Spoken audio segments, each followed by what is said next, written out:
Stay ahead of the curve and get updates on the latest trends in politics, government, policies, education, economy, social development, amongst others. We're happy to announce today that both the federal government and the organized labor have agreed on an increase on the 62,000 naira minimum wage. Join Ayodeji Ajishope and Adedamola Lafenwa on from the Dailies every weekday from 9:30 a.m. to 10:30 a.m. on Solutions 93.9 FM as they dive into the headlines with in-depth analysis and feedback from you on different stories from the national dailies. Start your day by gaining fresh perspectives, uncovering the story behind the story, and join the conversation. Because your voice matters. From the dailies, the conversation never stops.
Alright, it's from the Dailies on Solutions and 93.9 FM. My name is Adedamola Lafenwa, and we're set to take you through the front page stories of different newspapers this beautiful Monday morning. I have Comrade Ayodeji Ajishope live in the studio with me this beautiful Monday morning. Good morning to you, Comrade Ayodeji Ajishope.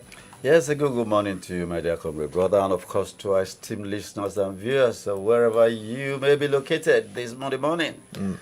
It's a pleasure riding on this platform again. Okay, now looking at the papers this morning, I have the Vanguard, the Punch newspaper, the Nigerian Tribune, Platform Times, and the Nation newspaper, and of course the Guardian newspaper too. Starting with the front page of the Vanguard newspaper. And last week we were talking about Anambra decides, and Anambra has already decided, and now they have given their mandate to the incumbent governor of the state, that is Professor Charles Chukwuma Soludo. Okay, and looking at the papers this morning, Anambra showdown on the Vanguard newspaper. How Soludo's tsunami swept all 21 local government areas. And I have the riders. Governor hails INEC security agencies. Poll records the best turnout in 20 years. Candidates, stakeholders, fet governor. Winners and losers. Serap wants sponsors of vote buying probed, prosecuted. Anambra Rec dismisses claims of vote buying. Tinubu congratulates winner, says his re-election affirms visionary leadership. Okay, that is much from Anambra State. Another one, we have this one saying UK warns against travel to 6 states. That story is found on page 9 of the Vanguard newspaper. Autonomy, no evidence to show allocations reach LG directly. ICPC, others. Oh, again, please. Autonomy, no evidence to show that allocations reach local governments directly. ICPC, others. That story is found on page 13 of the Vanguard newspaper. US watch list, Nigeria not in religious war. NSCIA, page 9 has the story. Anglican primate to FG, seek foreign help if you can't stop killings. That's quite interesting. Okay, let me see if I can pick more stories on the front page of the Vanguard newspaper. Okay, let me take this one too. FG exceeds 2025 borrowing target by 55.6%, expected to hit 8% by year end. Okay, that's the much we can take on the front page of the Vanguard newspaper. Moving to the Nigerian Tribune now, and this one says PDP, SDP, Labour Party, ADC reject Anambra Gubo result. Tinubu others congratulate Soludo. Serap to INEC. Hand over Anambra vote buyers, sponsors to EFCC, ICPC. I'll work for Anambra people. That is Soludo. And that story is found on page 22 of the Nigerian Tribune.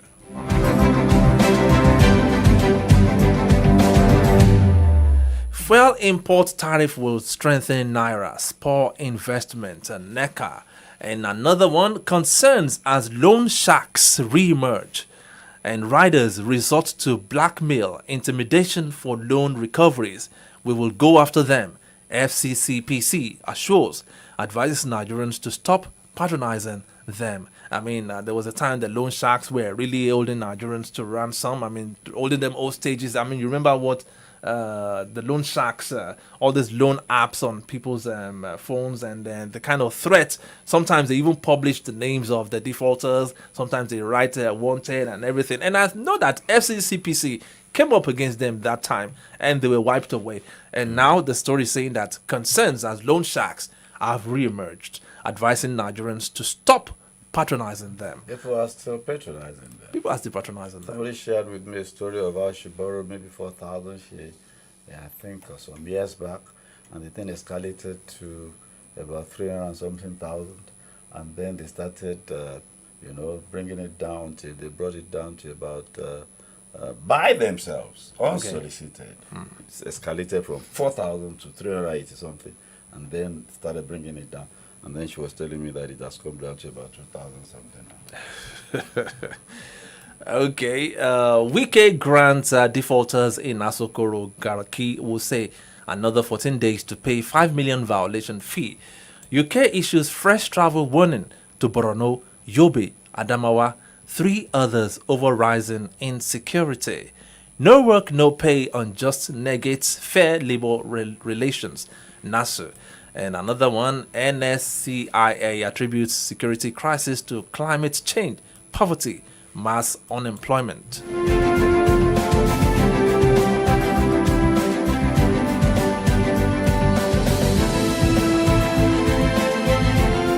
On the front page of the Punch newspaper, I have this one saying crude oil revenue plunges by 43%. Drugs, Regina Nwoko in fresh bitter showdown. Soludo's Anambra win sparks political storm. Page 2 of the Punch has that story. And another one, genocide. PFN, Islamic Council in verbal crossfire. That story is found on page 8 of the Punch newspaper. PDP crisis, 3,000 delegates set for high-stakes convention. Makinde Wike camps. Trade blows as delegates gear up for convention.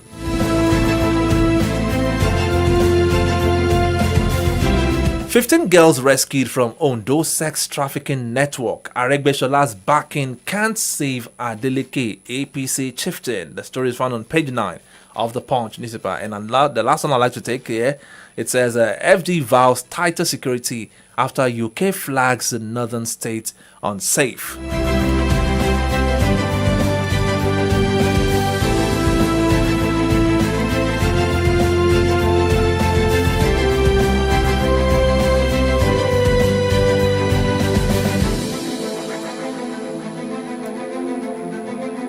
Moving to the front page of the Nation newspaper, I have this one saying Senator Nwoko, actress wife Regina, marital crisis gets messier.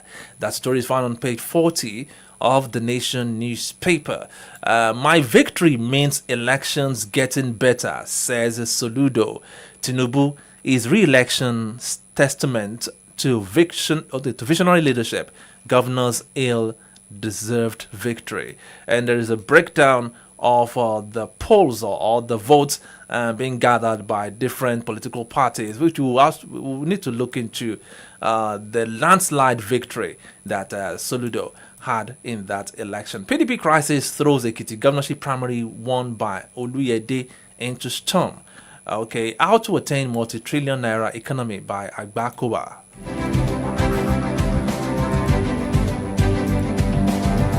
Now, looking at the very last paper I have before me, that is the Guardian newspaper. Court hears motion on PDP November convention today. IMF Nigeria discuss reforms, a new development plan. Soludo triumphs in Anambra as ADC observers decry vote buying. And there is a breakdown of the scores or the number of votes being gathered by different political parties in the Anambra Guber poll. Okay, Trump's comment threatens national unity. NSCIA wants demands retraction. Anambra set up a booth party, urged INEC to prosecute vote buyers. Okay, it's still from the Dailies on Solutions and 93.9 FM. Let's start with the front page of the Vanguard newspaper, and it says Anambra showdown, how Soludo's tsunami swept all 21 local governments. And before we go into the analysis, let's take a listen at the INEC returning officer declaring the winner of the Anambra Guber election. I, Professor Edova Bright Omorige, Senior Advocate of Nigeria, Vice Chancellor of the University of Benin, hereby certify that I am the returning officer to 2025 Anambra State governorship election held on the 8th day of November 2025. I also certify that the election was contested and that the winner emerged. The candidate with the highest number of votes cast and percentage of all the competed. I therefore declare that Soludo Charles Chukuma of the APGA, I will satisfy the requirement of the law and score the highest number of votes in this election. Is hereby declared the winner and return elected.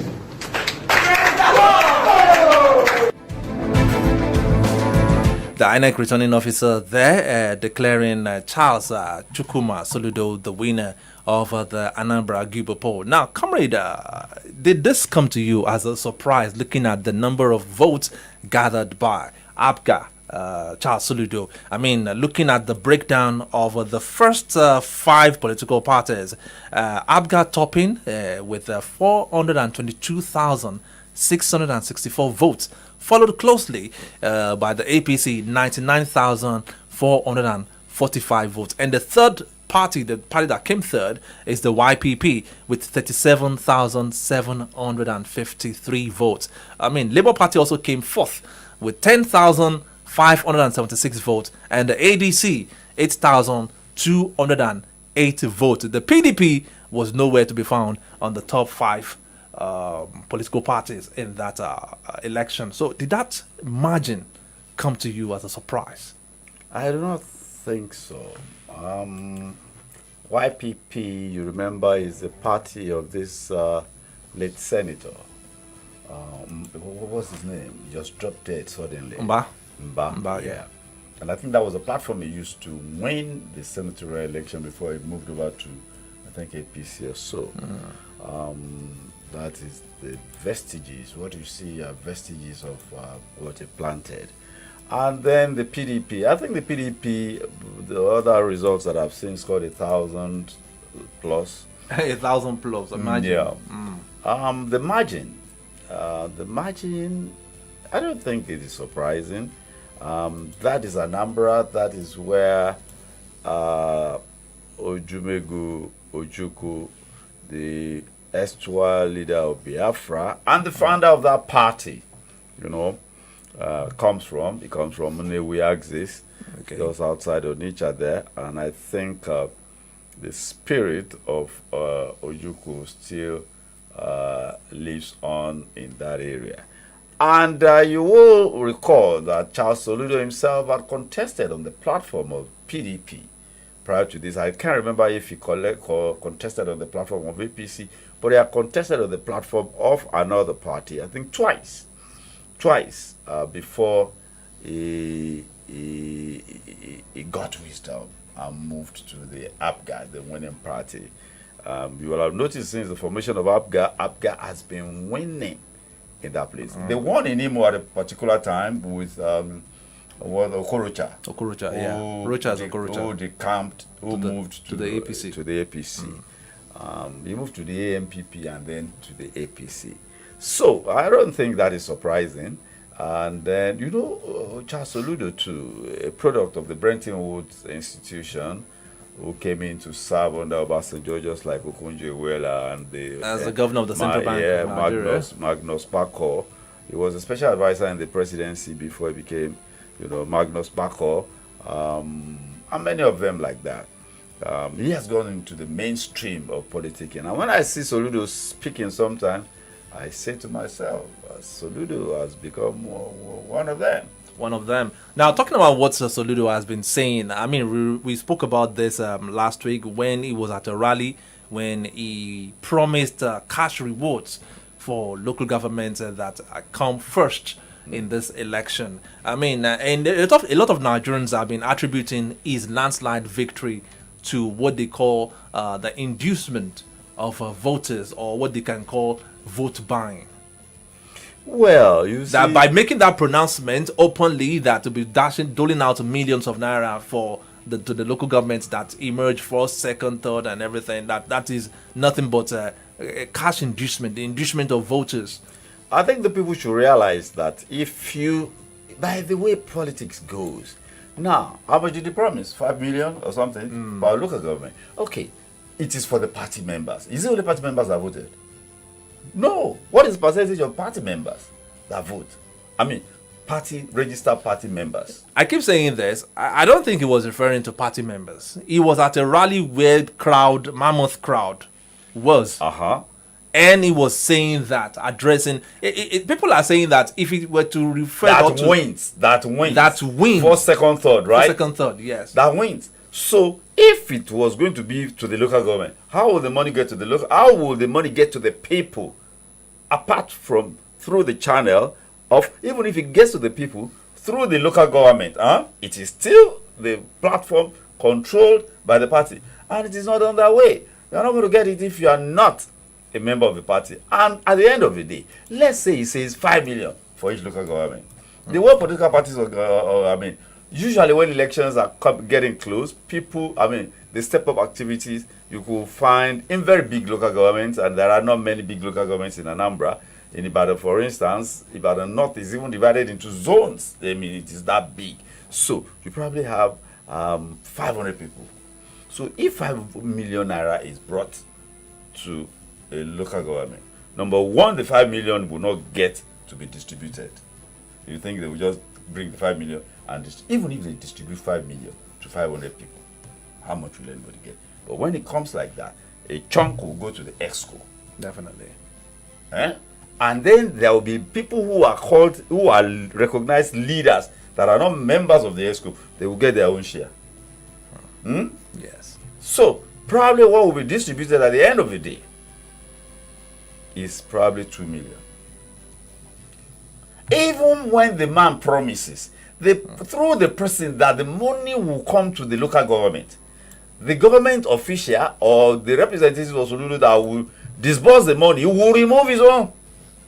If he does not, if he's decent enough, he will remove 500,000, which is how much? Which is 10%. But they don't do 10% anymore. They do 50% and the rest of it. So he will remove his own before he gets to the governor, before he gets to the chairman of local government. The chairman of local government can even say that he gave him, all sorts of antics. That's the way it goes. That's the reality of it. So I don't think that in itself was it can't be enough motivation to ask people to go. But the likes of Peter Obi, he was in Anambra State that's where he on is Saturday, where he to cast his vote too for his candidate of his political party, and he also insinuated the fact that there was vote buying ongoing during the election. Let's take a listen now what Peter Obi had to say concerning that.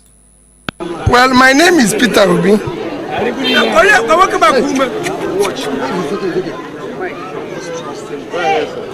My name is Peter Obi. My personal experience is that democracy is deteriorating in our country. Unfortunately, those who are the victim of bad governance seems to be fueling it. I've been able to go, listing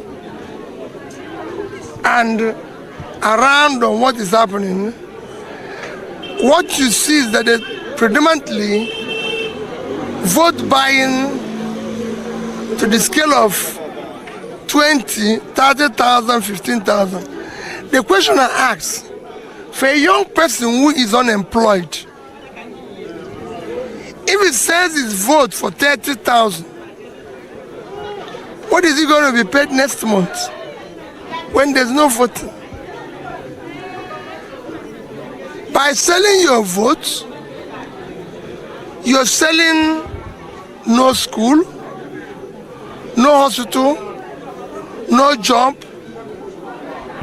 You're selling away your future. And that is what is very worrisome.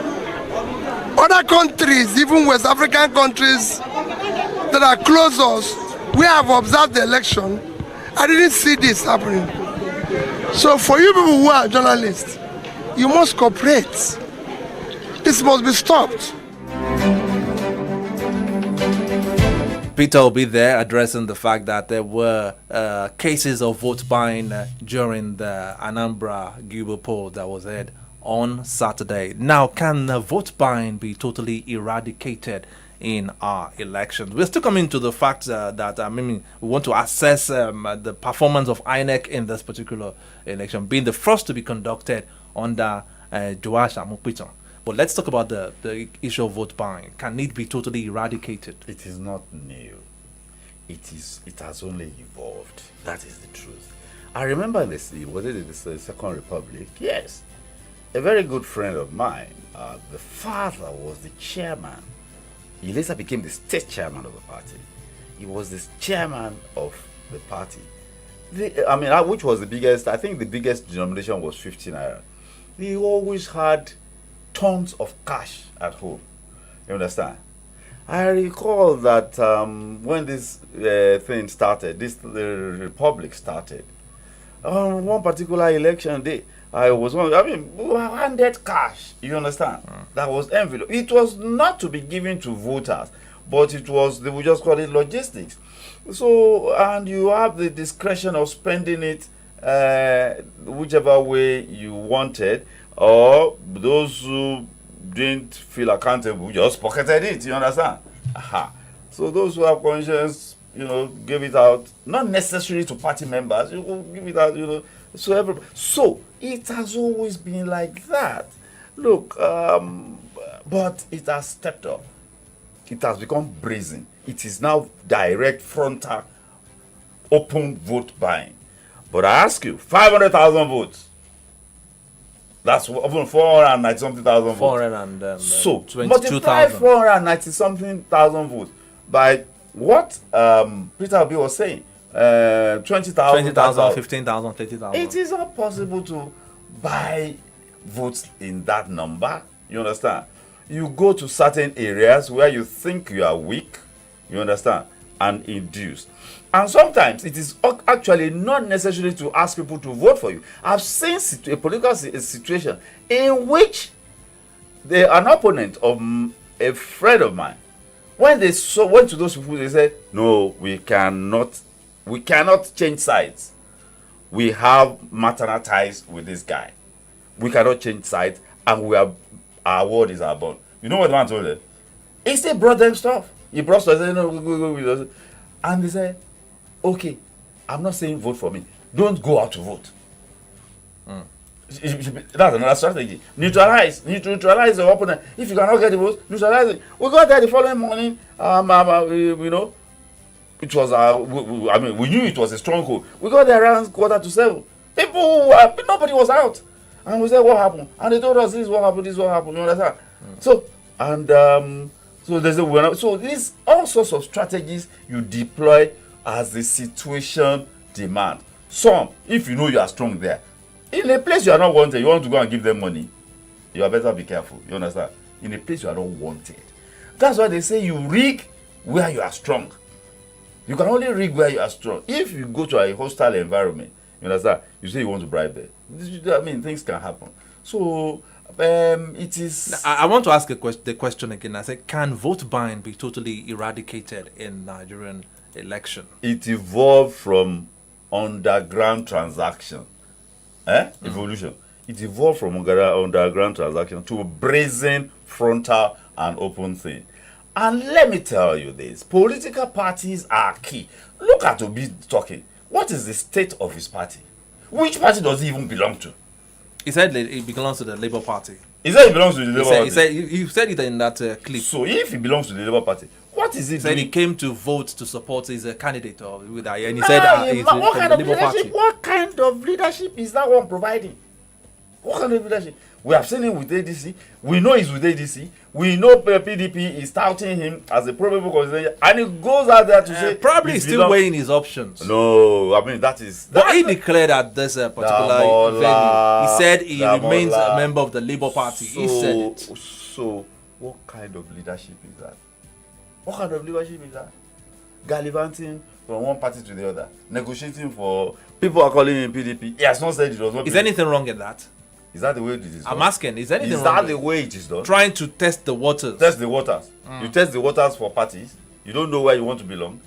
You don't know. Oh, okay. You it's like you want to marry. You have 3 girls. You are testing them. You say, which one are you doing? You say you are testing water. What water? What water are you testing? Is that the way it is? So we don't have a demo. The democracy culture has been wiped out.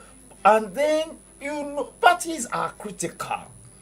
That is a rallying point. That is where you can galvanize and motivate the people. Shared vision, shared values. You might differ, in strategies, but you still have the same vision and shared values.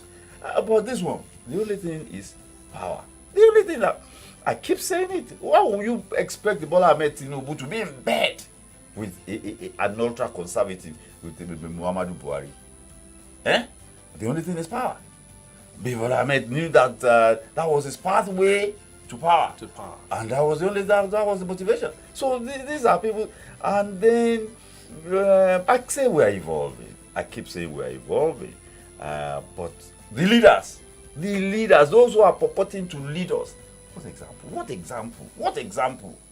What are they teaching?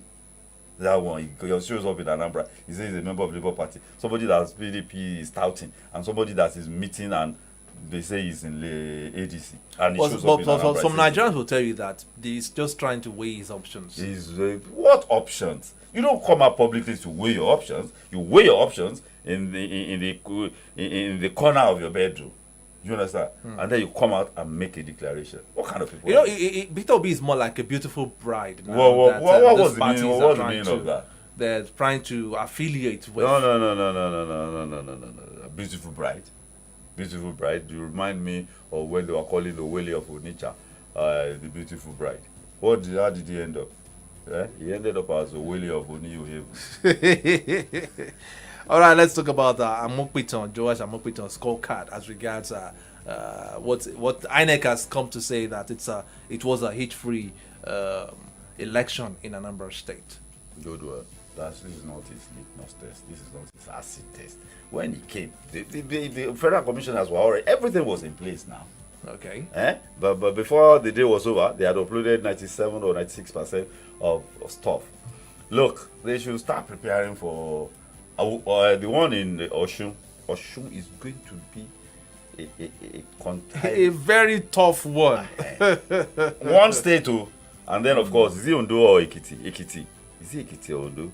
Yes, Ekiti. Ekiti is around the corner too. So that's what they should prepare for. You remember one particular election in Oshun that brought Oyetola. Inconclusive. Yes, I remember the inconclusive. And even Buhari went to Shogbo. That was the first time the term inconclusive came into Nigerian politics. No, we had inconclusive in Kogi too when the man died. Oh, okay, that is the Faleke guy. The thing was inconclusive. How do? The thing was inconclusive. Now, fact is this. Nigerian politics. Can you imagine? A ticket. They said no, the election wasn't concluded and brought in another guy. A ticket. 2 people on the ticket. Shebi he just moving. They said it wasn't concluded. Now, in Osun, even Buhari as sitting president went to Osogbo and spoke in the office in the palace of our town. I was looking at the man. Buhari does not know how to say this thing. And he said, I even heard that they had to do some antics before we finally won there. President, member of the opposing party, they had to deploy soldiers, preventing people from going to vote. Okay. So, and that was when they did the alliance with the man from Obishore, Christoph. That was when they did the alliance with him. So this is not a test, this is not a litmus test or acid test or anything. The acid test is the general election. Upload. So they should go and hunt for. They should go and shop for infrastructure. And people who are going to man the infrastructure that is going to give credibility. Credibility. Because it is the credibility of the processes. It is not the election day itself. You understand? The process. This is about. The thing I keep saying is that it is not we're giving you good governance. We don't want good governance. We want transparency. And let's be accountable. We don't want good governance. I'm sure the man must be brainstorming because you hold public office and your name, whatever name you have made, is ruined in one election. That would be disastrous. That is what people will remember him for. Okay. So, all right. God will help me. And I keep saying this, that his name, Amokwita, I pray for him that his name, Oma Amokwita, not Itaburuku. Hopefully, we pray so too. Now, before we leave the Anambra Guber election, the aftermath, now PDP, SDP, Labour Party, ADC reject Anambra Guber result, and probably they are also heading to court. Well, which has become a norm. When are we going to conduct an election that the losers will feel okay, we have lost, and they accept their fate? Why do we all these elections?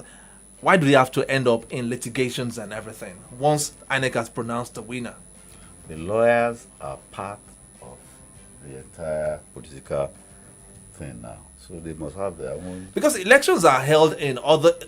Let's even stay within African countries, the West African countries. Elections are held there, and whoever wins, fine, and whoever loses, accept the fate. Nigeria's legal infrastructure, and when I say legal infrastructure, I mean bar at the bench, has become a part of the Nigeria's electoral system. Pre-election, I'm going to say it. I think he said about 10,000, 9,000 something pre-election cases. You remember how the Udiri came? Pre-election matter. Pre-election matter. And the man had won election. In fact, it was about 12 hours to swearing in. They were already doing rehearsal. He was doing rehearsals. Pre-election matter. What kind of arrangement is that? So, it is important that lawyers. I had a lawyer friend, God bless you. So, and he says, if you can't lawyer, Jeremy. So, it's a part of it. Money will be. They will be studying the result, and if you do it like this, if you do it like this, and it is.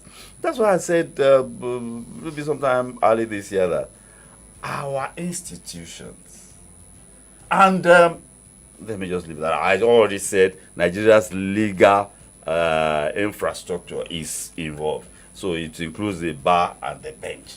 Okay. And somebody was telling me yesterday that certain cases with political, coloration are assigned to certain people on the bench. They say the moment these cases are assigned to them, you can guess the outcome. That's very sad.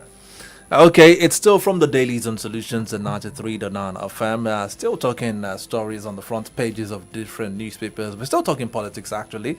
Now, let's talk about the PDP crisis. Now, all seems to be set for the PDP convention coming up later this week.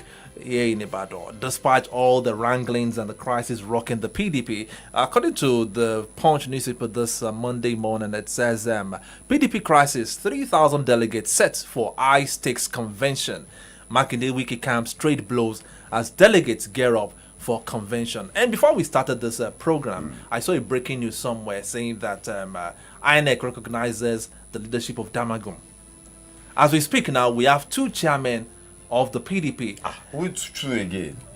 Okay, we have, let me say one. We have one acting national chairman, that is Abdurrahman Muhammad, Okay, who was inaugurated by the Sam Mayan with the Wiki faction. And on this program here last week, we played a statement coming from the PDP BOT, headed by former Senate President Senator Adolphus Wabara, addressing the crisis rocking the PDP, where he said that there were going to be a reconciliatory committee to bring the warring factions together. But interestingly, before the end of that last week too, Ayahu said that there was no need for any reconciliation, and he went ahead. He went ahead with the Wiki. In fact, they had a meeting in the official residence of Nation Wiki, where they inaugurated their own board of trustees of the PDP. Let's take a listen at the factional chairman of the PDP, Abdurrahman Muhammad, addressing that gathering. Power to the people. Power to the people. PDP. Your Excellency, our leader, the Minister of Federal Capital, good afternoon all. Distinguished members of the National Working Committee, respected elders of our great party, members of the Board of Trustees, esteemed stakeholders of our great party, today mark another significant turning point in the life of our great party, the People's Democratic Party, PDP. We have come together not merely to inaugurate a new board of trustees, but to renew our faith in the ideals that give birth to this great political family. For justice, fairness, inclusivity, and respect for the rule of law. The PDP was not just another political organization. When it was founded, it was a national movement, a coalition of dreams that build on the belief that democracy must unite rather than divide it, to build rather than to break, and to serve rather than to dominate. It was this conviction that made the PDP a household name in the pride of Nigerian democratic journey. But in recent time, we have faced storms that have tested the strength of our foundation. We have seen internal challenge, leadership dispute, and decisions that regrettably drifted away from the very principle that once set us apart. The previous Board of Trustees, led by Senator Adams Wabara, sadly lost moral balance in spite of that noble institution. The suspension by the Abia State chapter of our party over anti-party activities was a difficult but necessary step. The credibility of the leadership had become heavily questioned, and its continued rule of national advisory manners became untenable. As a result, the board that was meant to be a moral compass of our party became divided and ineffective. This vacuum of moral guidance was further compounded by the action of the then suspended national chairman, Ambassador Umar Ilia Damagum, whose leadership regrettably chose convenience over the Constitution and personal loyalty over the rules of law.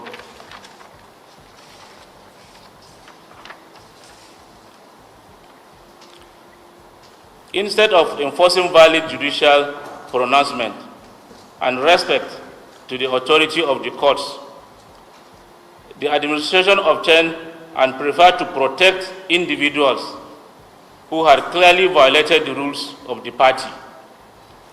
This dangerous trend weakened our moral standing and pushed our great party to a point of deep internal disillusionment. When any political party begins to disregard its own constitution and laws, it loses very soul that holds it together. This was the painful reality we faced, and it led inevitably to the decision by 3 concerned members and leaders of our party to seek judicial redress. Their decision was not born out of anger or ambition, but out of love for the PDP and concern for its survival. In their profound reflection titled, Why We Went to Court, the struggle to save PDP from itself, they capture the essence of their action in these immoral words. We acted not to destroy, but to redeem, not to divide, but to heal. Those words are not just a defense. They are a call to conscience for all of us. For too long, impunity become culture and internal democracy become an afterthought. An afterthought, valid court judgments were ignored. Expelled individuals continued to act in defense of the law, and our silence made us complicit. But today, we have reached the point of renewal. The judgment of the Federal High Court was not an attack on the PDP. It was a reminder that no constitution is greater than the law. It was a wake-up call. Because of our time, I had to cut that short. That was the factional leader, the factional chairman of the PDP, Abdul Rahman Muhammad, addressing the gathering at the official residence of Nation Wike. And at that particular event, Wike was sitting next to him. At that event, they inaugurated a new board of trustees of the PDP. And the question now is, what is the interest of this particular faction? Well, let us look at things from these perspectives. This secretary of the PDP, went to court, or rather, some people went to court, representing the interest of Ayahu and specifically the interest of Wike, demanding that the processes, certain actions of the party, were illegal, and the court agreed and said you violated the constitution of your party, you violated the Electoral Act, and you violated the Constitution of the Federal Republic of Nigeria. Go and do the needful. You understand? Damagum, just like you said, is still recognized by INEC. I saw the breaking news this morning. So also is Ayahu recognized as the national secretary of the party. So those are not in contention. So why can't they find a middle ground? If these are the people recognized, why will any faction go for broke, as they say? That was what I was asking. So why will any faction say, we are going ahead with the convention? And why will the other faction say, we have dissolved the board of trustees? Who dissolved the board of trustees? You understand? Who ratified the dissolution and the constitution of another board of trustees? I thought that would have to pass through NEC. Standard procedure. So, illegalities and illegalities. But I understand the situation in which the Jamagun faction has to go ahead with the convention. Because if it do not, they will be standing on no leg. They will be floating. And it seems, and I think, believe you me, it is clear enough that the national chairman, the vast majority of the national chairman are with them, vast majority of the NWC are with them, and the BOT with them, the vast majority. And let me tell you, if they do not do anything, if they do not do anything, the National Working Committee and everybody else will lose their position, I think, by end of November. And then anything done by anybody will become invalid because they will have lost, their tenure will have ended, I think, by the end of this November. So I think this is a preemptive strike. So in case, at the end of the day, they win, this group wins in court. So their actions will have been, but will they win in court? When the court said, the Federal High Court said, go and comply with the provisions of your party constitution regarding Electoral Act, notification of 21 days, and outstanding, what do you call those things? Outstanding state conventions. The state congresses. I say state congresses and all of that. But we are still to see what the appeal court will say about that. Damagum said they are. And don't forget that the issue of the legal advisor of the party is still outstanding. The legal advisor was suspended. And the Iron Wolf faction said you cannot suspend him because it's only an elective convention where he was elected that can suspend him. All of that will have to be resolved in court. Then, don't forget also that an appeal court has said these are internal issues of the party. But the Federal High Court said these are not internal issues of the party. These are legal and constitutional matters. They are not party affairs. They border on what the law says. So, they will go ahead. I mean, Ibadan is boozing already. Okay, now, I asked you earlier on that what is the interest of this Sam Anyanwu's faction? At this particular venue where the pronouncement was made by Abdulrahman Muhammad, it was, like I said, it was held in the official residence of Nixon Wike. Everybody knows the Wike stand. Thank God you said everybody knows Wike stand. You are not hearing it, you said it. Wike that has vehemently said it many times publicly that he's pitching his tent with Bola Ahmed Tinubu. That is why. Then you now begin to wonder, why are these people still romancing in court with Nixon Wike that is obviously working against or working in favor of another party? That is where their own interest lies. Look, that's what I was asking you. What is the interest of this? Are they truly the likes of Sam Anyanwu, Abdulrahman Muhammad, and the newly constituted BOT? What is their interest? Are they truly having the interest of the PDP's prospect in the 2027 election? We have said it times without number here that there are no political parties as we speak in Nigeria. What we have are special purpose vehicles for gaining. Because these people are working hand in hand with a Nixon Wike that has said that come rain, shine or sunshine is going to work for the success of Bola Ahmed Tinubu of the APC. Why did the party wait this long? Why did the party tolerate all of this? Because I heard Abdulrahman Muhammad saying now that they suspended some people as a result of the anti-party activities. What could be more anti-party than a Wike openly declaring that he will vote the party for the Bola Ahmed Tinubu ticket? Not vote, work for. Work for. And even in the FCT. So why did the party wait? What could be more anti-party than that? Why did the party wait this long? They did not have the numbers to deal with him. They did not have the number. You know, Damagun himself was with him until recently when he saw that, apparently he saw that, come on, you have to take a decision that where do you stand, you understand? You're either for us or against us. You're either for the party or against the party. So he took a decision to be with the party.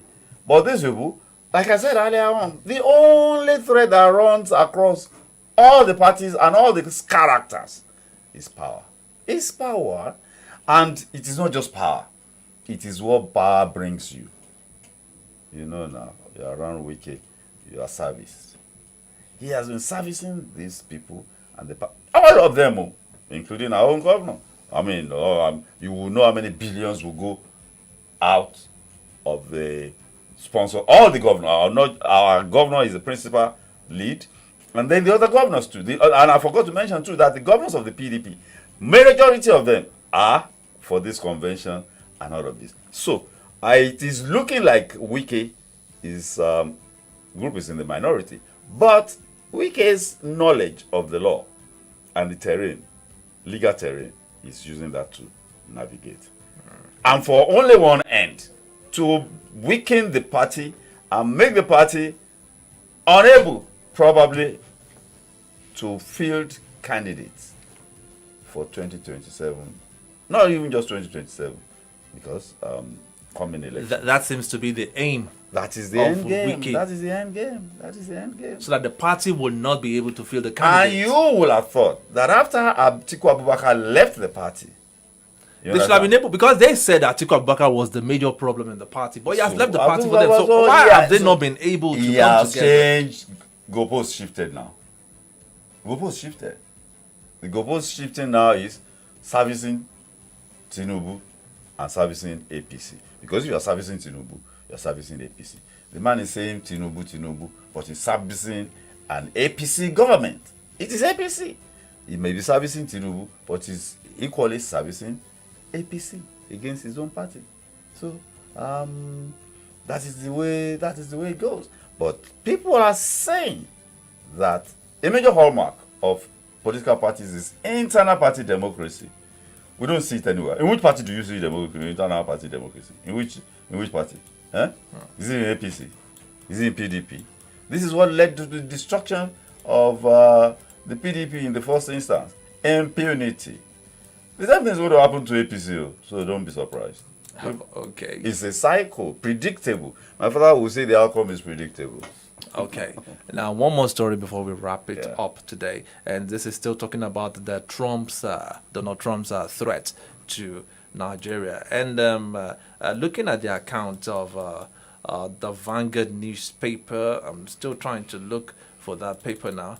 Okay, it says, let me check it now. Okay, now, Anglican primate to federal government, seek foreign help if you can't stop killing. But in the last couple of weeks, the federal government has been coming up with different narratives and saying that, okay, the terror deaths has dropped tremendously. And looking at the Platform Times this morning, it says terror deaths dropped by 81%, presidency, over 13,000 insurgents killed, 124,000 others surrender in 1 year, 2.1 million displaced Nigerians return home. Can this statistics coming with the presidency is coming up with, can they be verified? Should be statistics. It's verifiable. It's just like the statistics being churned out by the Ministry of Finance and Bureau of Public, and people are saying, okay, let's go and feel the. Because if the presidency is saying that the terror deaths dropped by 81%. We know the number of times we've discussed and the terror number killings of this year alone in the insurgents country. killed 124,000. 124,000 Okay. insurgents killed. So according to them, yeah, I mean it's not impossible. I mean that's but the fact is, what about the recruitment rate? How many people as people are being killed, as the insurgents are being killed, are they telling us about? It's like death and birth rate. Okay. 1,000 dies. And they are recruiting more. They are available. They are recruiting more. Damola, what the northern political and spiritual, I don't even want to call them spiritual, religious. They are religious. They are not spiritual. The northern religious leadership have done. The damage, the monumental damage that they have done. This is the wind they sowed. They are in bed against the people. The political elites cannot deal with the spiritual, religious elite to other because they are benefiting from each other. The religious are oiling the political machine, and the political are oiling, greasing the palm of the spiritual. You understand? Against the interest of the people. Why won't you educate people? Why? Even Jonathan established nomadic schools. Under Buhari, those schools closed. A nomad himself. Under Buhari, those schools closed. So, I mean, who is the northern, sadly, the extreme northern parts of Nigeria will be consumed by the wind that they sowed, which is becoming a wild wind now. Okay, now that the Anglican primate has advised the FD to seek foreign help if they can't stop killing. Somebody told me that when Jonathan hired mercenaries, how many did he hire? That they were not up to 50. And you saw the result. When Buhari came, he fired them. And the one man said, why were they fired? The clip is still here.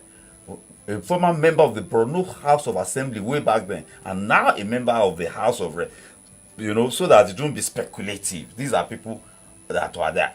The governor of Zamfara said, we know them. The clip is here. We know them. We know their parents. We know where they reside. And he said, and the woman said, this is head scratching. Why are you not acting? He said, he said, you're chief security. I said, yes, I don't control anything. I don't control. And that man said, how many people? 50. That they are monitoring what is happening in those bushes and all of it. And that when they sight those terrorists or whatever they call them, that they will go. And before they bomb, they will take shots. You see, they come back with evidence of before and after, verifiable. The entire globe is under surveillance. Definitely. So, he said, how many of them? He said, but when Buhari came, they dismissed them. They said, because war is business. At the expense of people's lives. At the expense of people's lives. War is business. When America invaded Iraq in 1991, one of the weapons that America tried out for the first time in a real-time war situation was Tomahawk missiles. America just rained Tomahawk missiles on Baghdad. And then it became a weapon of choice. Okay, that's the much we can take on today's edition of From the Dailies. Thank you very much, Comrade Adeja Chope. And to add to that, okay, that particular Tomahawk missile, 1991, battle tested. The Gulf War. What do you call them? Ukraine is demanding for it now. For that same weapon? Yes, now, since 1991. Because of its efficiency. Yes. You remember, when Argentina and the Falklands War, there was a particular missile that France was producing and sold to Argentina. I would never forget that caption on the front page of Time magazine. It was that missile, exhausted missile or something like that. It was that missile that was fired at the British frigate. And then the Time magazine said, destroyer destroyed. So, war is business. War is business. All right, once again, I would like to say thank you very much, Comrade Adeja Chope. My pleasure riding with you. And wishing you a very fruitful week. And you too. And, all right. Okay, that's the wrap for today. We'll be back again tomorrow morning for a fresh edition of From the Dailies on your CPDAO Solutions and 93.9 FM. My name is Adedamala Lafenwa. Do enjoy the rest of the day. Good morning.